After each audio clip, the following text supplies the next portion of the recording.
Hello, आप सभी को मेरा नमस्कार और स्वागत है मेरे चैनल ऑन ट्रेंडिंग एजुकेशन में। दोस्तों, इसके पहले हमने एससीईआरटी की 9-10th हिस्ट्री मैंने की थी। दोनों एससीईआरटी कर लिया था। आज हम क्या करने वाले हैं कि जो भी एससीईआरटी है ना 9th का, उसमें जो आपका एमसीक्यू का क्वेश्चन है, लगभग 10-12 क्वेश्चन एमसीक्यू के हैं। यदि फीलर्स हैं वो या ट्रिक वाले क्वेश्चन हों, मैं उनको सबका वन लाइनर फॉर्मेट लेके आया हूँ। आप लोगों का टाइम वेस्ट नहीं होगा और एक वन लाइनर जल्दी जल्दी आपका सब रिवीजन हो जाएगा, क्योंकि इस बुक से डायरेक्टली क्वेश्चन आपके एग्जाम में मिलने वाले हैं। ठीक है ना?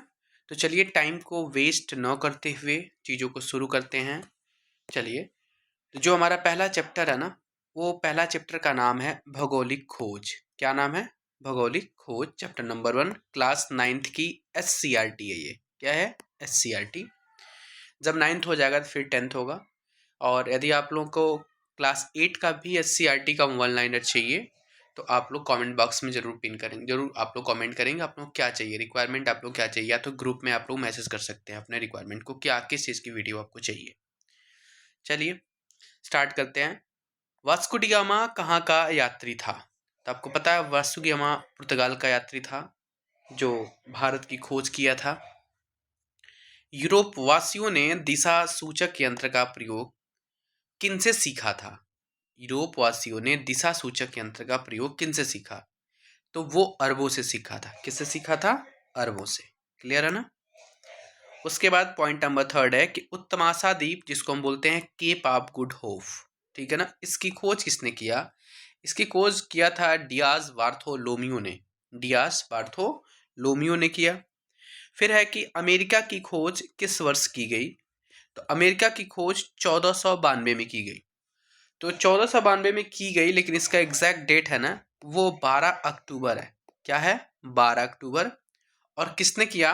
तो एक नाविक था, उसका नाम था क्रिस्टोफर कोलंबस। क्या नाम था? कोलंबस। एक्चुअली ये अमेरिका की खोज पे नहीं निकला था, ये अलग अलग खोजों पे निकला था, लेकिन वो पहुंचा, सबसे पहला उसका जो कदम था ना, वो 12 अक्टूबर 1492 को अमेरिका में पड़ा। इसलिए कहा जाता है कि जो क्रिस्टोफर कोलंबस है, वो अमेरिका की खोज 12 अक्टूबर 1492 को किया था। ठीक है ना? और ये कोलंबस अमेरिका में कहाँ गया था, कहाँ पहुंचा था पहला कदम? तो एक द्वीप है बहामास। क्या नाम है? बहामास द्वीप है, वहीं पर ही अपना कदम रखा था 12 अक्टूबर को।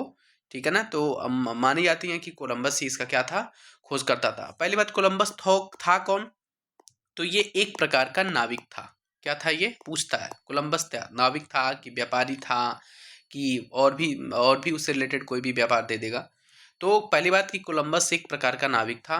12 अक्टूबर 1492 को सबसे पहला कदम उसका अमेरिका के द्वीप बहामास पे पड़ा था। कब? 1492 में। ये पूछता है, इसलिए मैं थोड़ा एडअप करके आपको बता दिया है।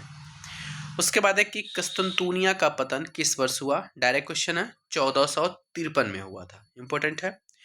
विश्व का चक्कर किस यात्री ने सर्वप्रथम लगाया? तो वो थे मैगलन। इंपॉर्टेंट क्वेश्चन है ये। विश्व का चक्कर किस यात्री ने लगाया था? तो मैगलन थे। जो आपके पीआरटी वाले हैं ना, जो भी भाई बहन है पीआरटी वाले विशेषकर ध्यान देंगे, क्योंकि ये वर्ल्ड हिस्ट्री से क्वेश्चन बन जाता है। और जो हमारे भाई बहन 9th और 10th या 11th 12th and TGT PGT की तैयारी में है और उनका सब्जेक्ट हिस्ट्री है, वो लोग ध्यान देंगे ज़्यादा से ज़्यादा फोकस करके, वरना सबके लिए इंपॉर्टेंट है, कुछ भी आ सकता है। ठीक है ना? उसके बाद है कि भारत अटलांटिक महासागर के किस तट पर स्थित है? तो पूर्वी तट पर है। किसमें है? पूर्वी तट पर। आप लोग कभी कभी ना मैप को निकाल करके जब मैं पढ़ाऊँ तो कभी कभी मैं अब सोचूंगा कि अगली बार कोशिश करेंगे कि मैप से यदि कहाँ पर ज्योग्राफिकल चीज़ें हैं उनको मैप के द्वारा आपको समझा लूँ। नई दुनिया को विस्तार किसने दिया था? तो वे थे अमेरिगू। क्या नाम थे ये? अमेरिगू। न्यू फाउंडलैंड का पता किसने लगाया? तो सर जॉन और सेबास्टिन कैबोट ने लगाया था। न्यू फाउंडलैंड का पता किसने लगाया? सर जॉन और सेबास्टिन कैबोट, याद रखिएगा। उसके बाद पॉइंट है कि पुर्तगाल एवं स्पेन किस महासागर पर स्थित है? इंपॉर्टेंट है। अटलांटिक महासागर में स्थित है। पुर्तगाल और स्पेन किस महासागर में स्थित है? तो अटलांटिक महासागर में। क्लियर है ना? चलिए, नेक्स्ट पॉइंट देखते हैं।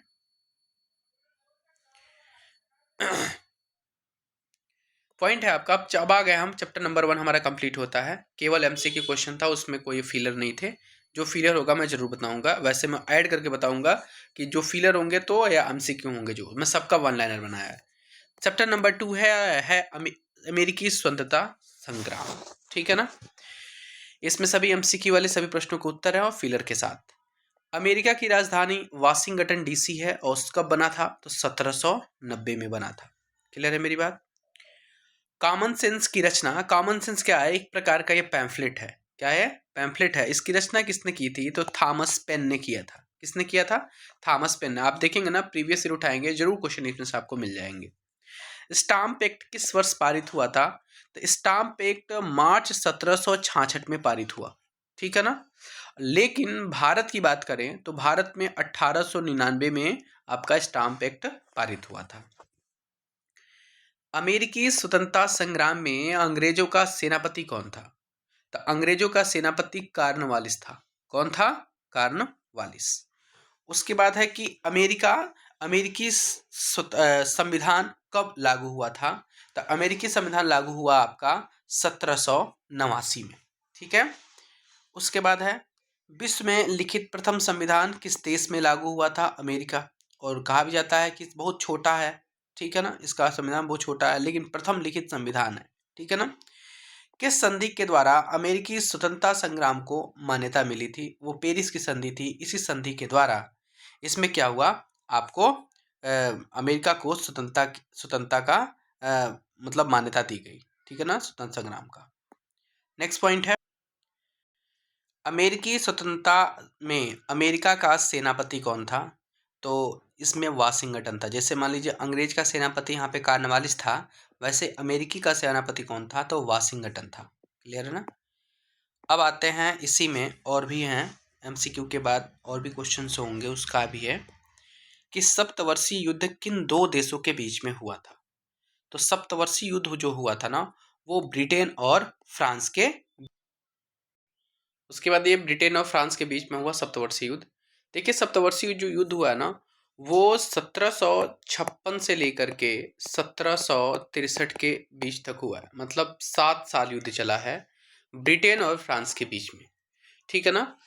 ये एक्चुअली सप्तवर्षीय युद्ध जो 7 साल चला था, इसमें ब्रिटेन आपका विजयी रहा था, ठीक है। अब विजयी होने के बाद से जो कनाडा स्थित फ्रांस का साम्राज्य था ना, वो उपनिवेश था, उन उपनिवेशों में अंग्रेजों का आधिपत्य हो गया। मतलब अंग्रेज जाकर के कब्जा कर लिए थे।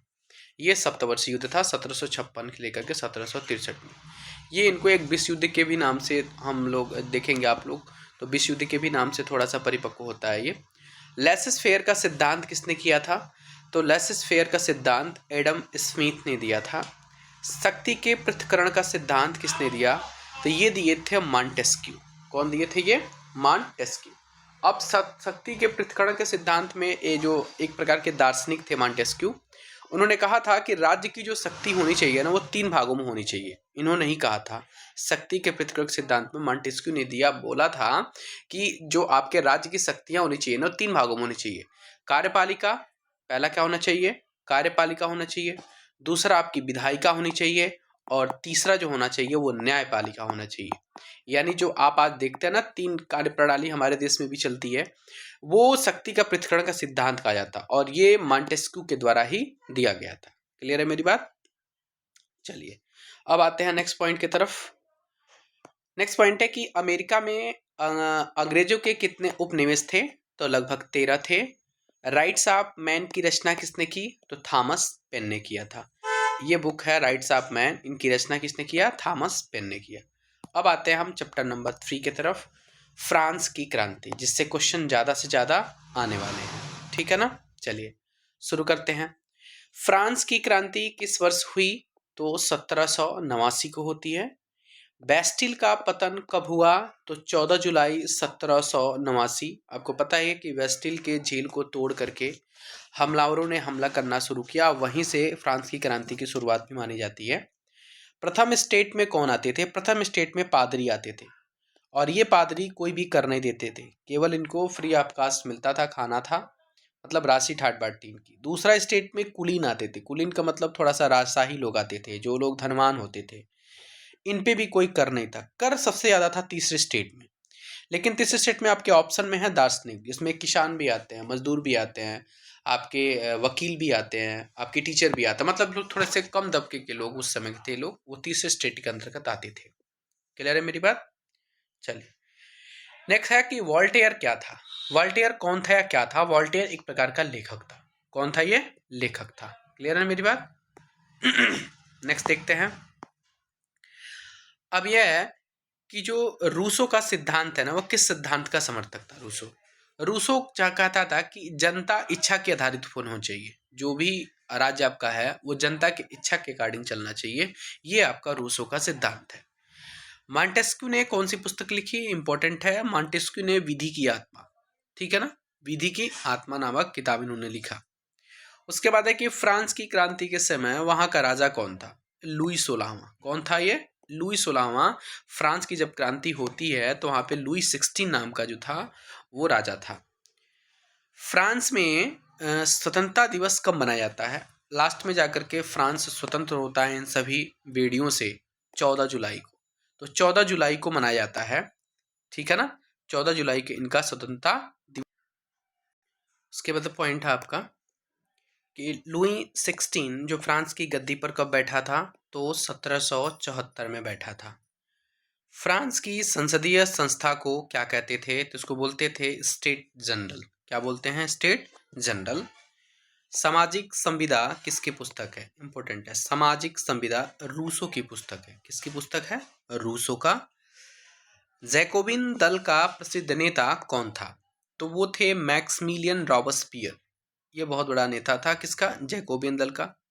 जैकोबिन दल का आपको पता है कि टीपू सुल्तान भी आपको जैकोबिन क्लब का मेंबर था, जिन्होंने वहाँ पे स्वतंत्रता का वृक्ष लगवाया था। आपने जब कोई बुक पढ़ेंगे, जब उसके बारे में पढ़ेंगे ना, तो उसमें है कि यही एक था जो कि जैकोबिन क्लब का पहला मेंबर बना था, और उसी समय उसके बाद उन्होंने वहाँ पे एक स्वतंत्रता का वृक्ष लगवाने का मतलब है कि वहाँ पे लगभग सबको स्वतंत्र करने की आज़ादी दे रखा था।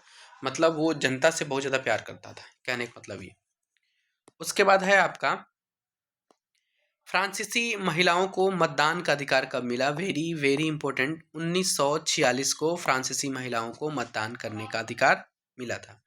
फ्रांसीसी हो गया था, लेकिन देखिए उतना युद्ध हुआ लेकिन बावजूद भी महिलाओं का अधिकार नहीं मिला। अंत में जाकर के 1946 में दूसरा विश्व युद्ध के 4 साल के बाद से आपका मतदान का अधिकार इनको दिया गया।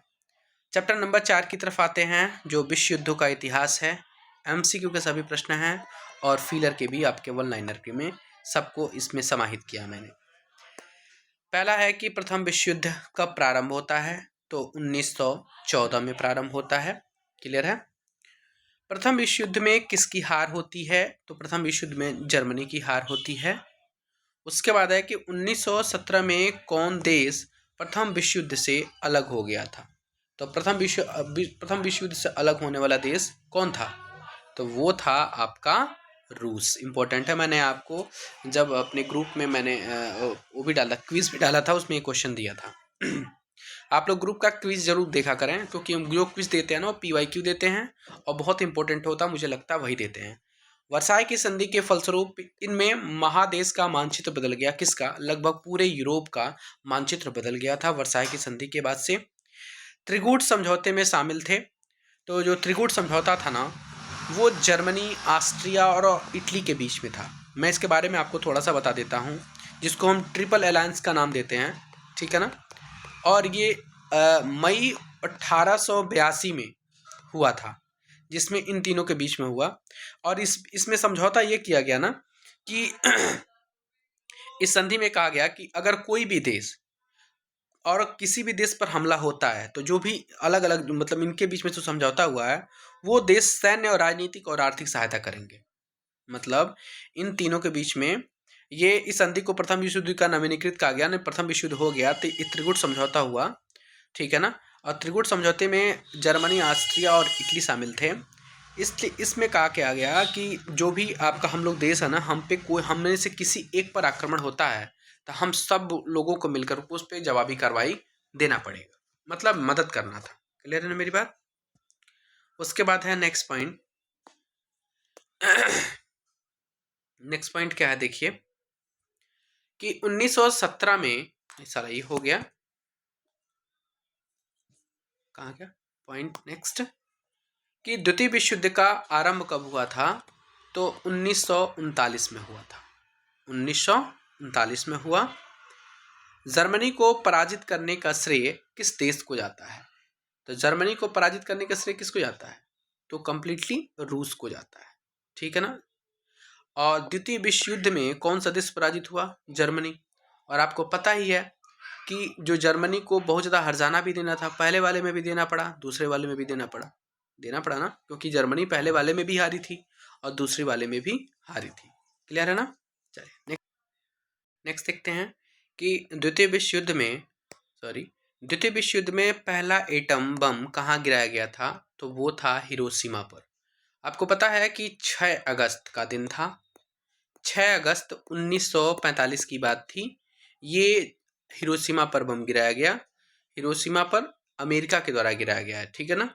जो जापान में हिरोशिमा है ये, वहाँ पर। और ये जो बम गिराया गया था वो अमेरिका के द्वारा गिराया गया था। इसका नाम था लिटिल बॉय। क्या नाम रखा गया था? Little boy. 6 अगस्त का दिन था, 6 अगस्त 1945 सुबह के टाइम में गिराया गया था। और आपको पता है कि जस्ट ही कुछ ही दिन पहले आपका परमाणु परीक्षण हुआ था। 16 जुलाई, ध्यान दीजिएगा, 16 जुलाई 1945 को परमाणु परीक्षण हुआ और 9 अगस्त 1945 को हिरोशिमा पर इसका प्रयोग करके मतलब आक्रमण भी कर दिया गया। उसके बाद है कि द्वितीय विश्व युद्ध का अंत कब हुआ? तो द्वितीय विश्व युद्ध का अंत 1945 को हुआ था। लेकिन मैं आपको डेट बता दूं, डेट भी आपका आता है 8 मई। क्या है? 8 मई 1945 को द्वितीय विश्व युद्ध खत्म होता है। क्लियर है मेरी बात? चलिए नेक्स्ट देखते हैं क्या है। नेक्स्ट है कि द्वितीय विश्व युद्ध के फलस्वरूप किन साम्राज्यों का पतन हुआ? तो साम्राज्यवादी का पतन हो गया। जर्मनी का किस पर आक्रमण द्वितीय विश्व युद्ध का तात्कालिक कारण था? तो जब उन्होंने पोलैंड पर आक्रमण किया ना, वही द्वितीय विश्व युद्ध का तात्कालिक कारण बना था। धुरी राष्ट्रों में किसने सबसे पहले आत्मसमर्पण किया था? तो सबसे पहले धुरी राष्ट्रों में जर्मनी ने आत्मसमर्पण किया था। मेरी बात समझ में आई? धुरी राष्ट्रों में सबसे पहले जर्मनी ने आत्मसमर्पण किया था। नेक्स्ट देखते हैं कि किस संधि की शर्तें द्वितीय विश्व युद्ध के लिए उत्तरदायी थीं? तो वर्साई की संधि हुआ था। उसी में प्रथम विश्व युद्ध के बाद मित्र राष्ट्रों ने जर्मनी के साथ किसकी संधि की? शांति संधि, एक शांति समझौता था, उसी के अंतर्गत ये प्रथम विश्व युद्ध जर्मनी के साथ संधि हुई थी।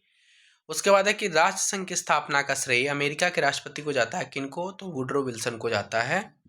राष्ट्र संघ की स्थापना कब की गई है? तो 1942 में की गई है। ज़्यादा टाइम नहीं लगने वाला है, 6 पेज का मात्र है ये। और हम आ गए हैं चैप्टर नंबर 5 की तरफ। चैप्टर नंबर 5 है नाजीवाद।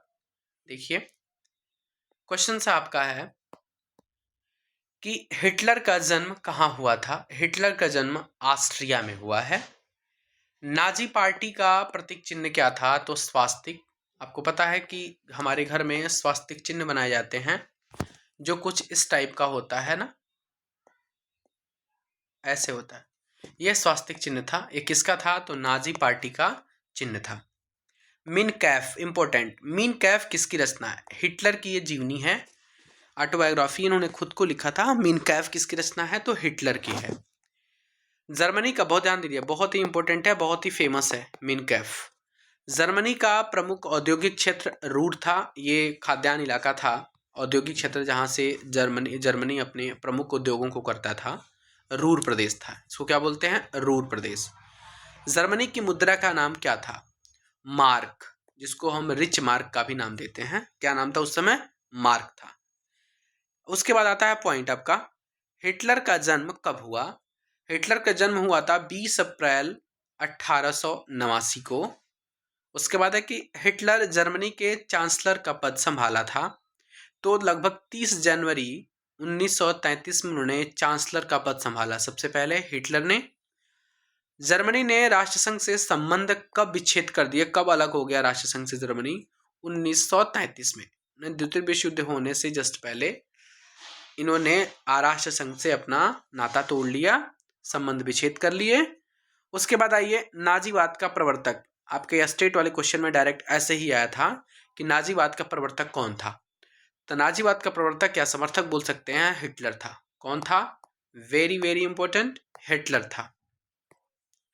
नेक्स्ट पॉइंट आपके सामने मिल जाएगा कि जर्मनी के निम्न सदन को क्या कहा जाता था? उसको बोलते हैं राइखस्टैग। क्या बोलते हैं? राइखस्टैग जर्मनी के निम्न सदन का नाम है, ठीक है ना। गोस्टापो, गोस्टापो क्या था? गोस्टापो किसको बोलते हैं? तो गुप्तचर पुलिस जो होती थी ना, उनको गोस्टापो नाम दिया गया। वाइमर क्या है? तो वाइमर एक जर्मनी का शहर है। सीनी गांव क्या है? तो सीनी गांव का मतलब यह है कि जो यहूदियों का प्रार्थना गृह था वो सीनी गांव था। उसके बाद है कि ब्राउन शर्ट्स, ब्राउन शर्ट्स का मतलब जो आपकी निजी सेना होती थी ना, उनको ब्राउन शर्ट्स बोलते हैं। हिंडनबर्ग क्या है? तो जर्मनी का आपका एक राष्ट्र, अब इसके बारे में बताना है आपको क्या है जर्मनी का हिंडनबर्ग। तो हिंडनबर्ग क्या था? हिंडनबर्ग जर्मनी के एक राष्ट्रव्यापी तौर पे एक जर्मन हवाई पोत था जो 1937 में आग लगने से नष्ट हो गया था, ठीक है ना। उसके बाद आते हैं चैप्टर नंबर 6 की तरफ। अब आते हैं चैप्टर नंबर 6 के तरफ, जो है वन्य समाज। आपका चैप्टर नंबर 6 है वन्य समाज और उपनिवेशवाद। भारतीय वन अधिनियम कब पारित हुआ था? तो 1865 में पारित हुआ। तिलक माझी का जन्म कब हुआ था? तो 1750 में हुआ। तमार विद्रोह किस ईस्वी में हुआ था? तो 1789 में तमार विद्रोह हुआ। चेरो जनजाति कहाँ की रहने वाली थी? तो पलामू जिले की रहने वाली थी चेरो जनजाति। अब आप लोग कमेंट करके बताएंगे कि पलामू जिला कहाँ पड़ता है, पलामू जिला कहाँ पड़ता है, ठीक है ना। तो आप लोग कमेंट करके जरूर बताएंगे इसमें। बताइए पलामू जिला एक्चुअली झारखंड का ना, उत्तर पश्चिमी इलाका है झारखंड का ये पलामू जिला, क्लियर है ना। उसके बाद है आपका किस जनजाति के शोषण विहीन शासन की स्थापना हेतु साउथ वेस्ट फ्रंटियर एजेंसी बनाया गया था? तो कोलों के लिए, जब कोल विद्रोह हुआ था ना, इसी समय से हुआ था कि किस जनजाति के शोषण विहीन शासन की स्थापना हेतु साउथ वेस्ट फ्रंटियर एजेंसी बनाया गया था कोलों के लिए। उसके बाद कि भूमिज विद्रोह कब हुआ था? तो भूमिज विद्रोह हुआ था 1832 में, क्लियर है।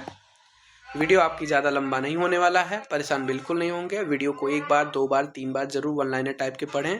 पीडीएफ आपको मिल जाएगी, तुरंत पीडीएफ नहीं मिलेगी, थोड़ी देर बाद मिलेगी पीडीएफ। पहले आप लोग वीडियो को अच्छे से देख लें, अच्छे से समझ लें, फिर वीडियो अपने आप से पढ़ते रहिएगा।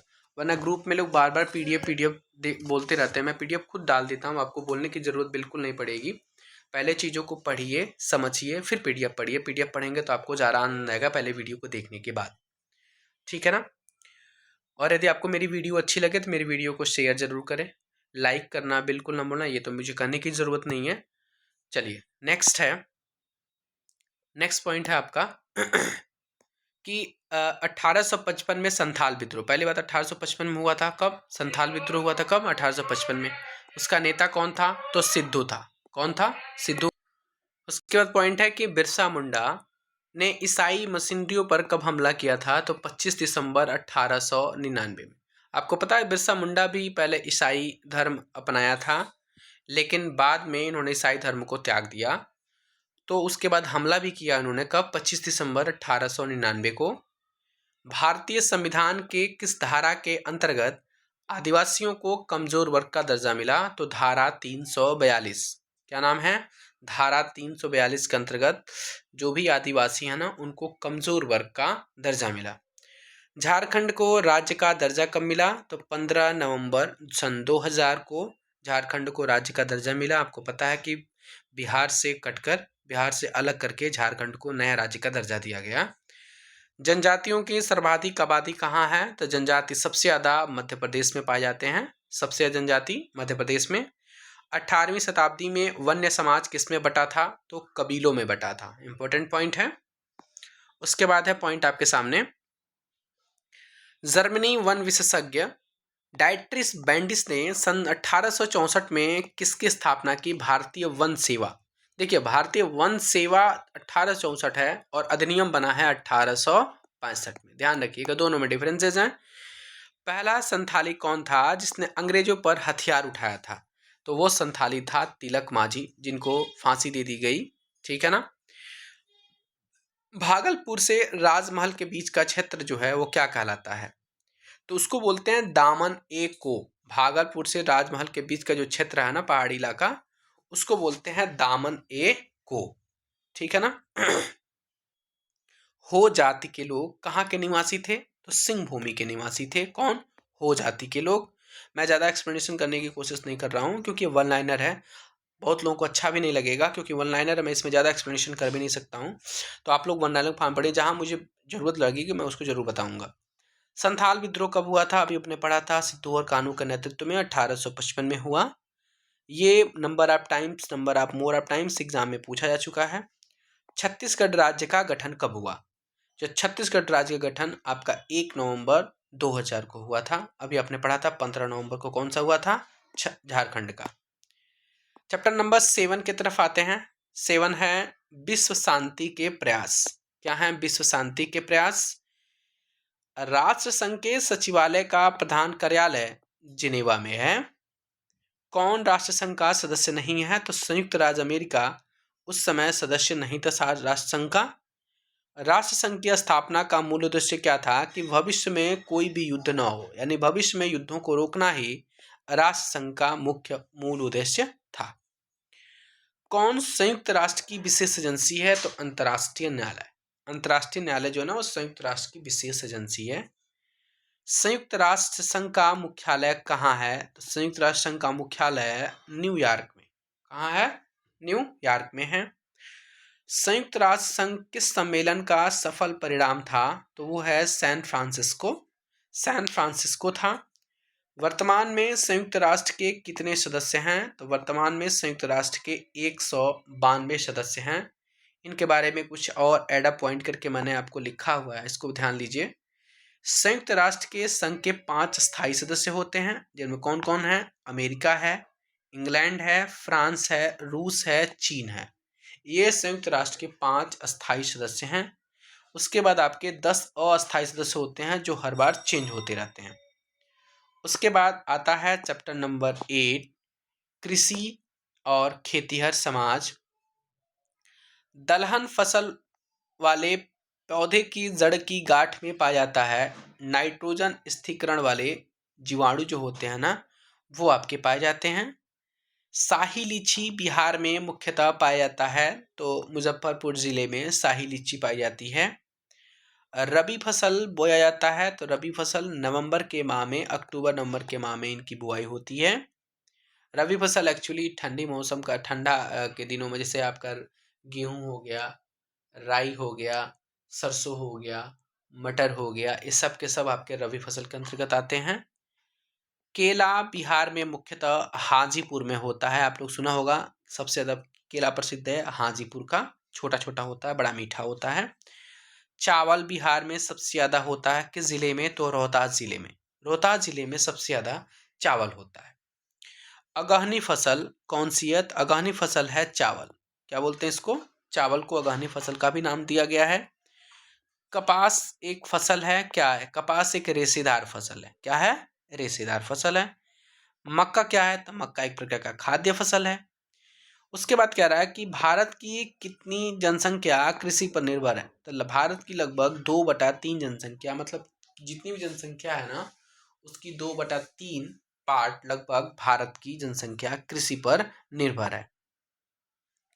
पॉइंट नेक्स्ट है, देखते हैं क्या है पॉइंट। नेक्स्ट पॉइंट है आपके सामने कि एग्रीकल्चर लैटिन भाषा के 2 शब्दों से मिलकर बना है। पहला है एग्रोस प्लस कल्चर से बना है। एग्रोस प्लस कल्चर से एग्रीकल्चर बना है। बिहार की कृषि गहन निर्वाहक प्रकार की है, जिसके अंतर्गत वर्ष में कितनी फसलें बोई या काटी जाती हैं? तो 4 फसलें काटी या बोई जाती हैं। चावल के लिए आपको बता दें कि चावल के लिए कैसी जलवायु होनी चाहिए? तो चावल के लिए उष्णार्द्र जलवायु होनी चाहिए। गेहूं के लिए कैसी मिट्टी होनी चाहिए? तो गेहूं के लिए दोमट मिट्टी होनी चाहिए।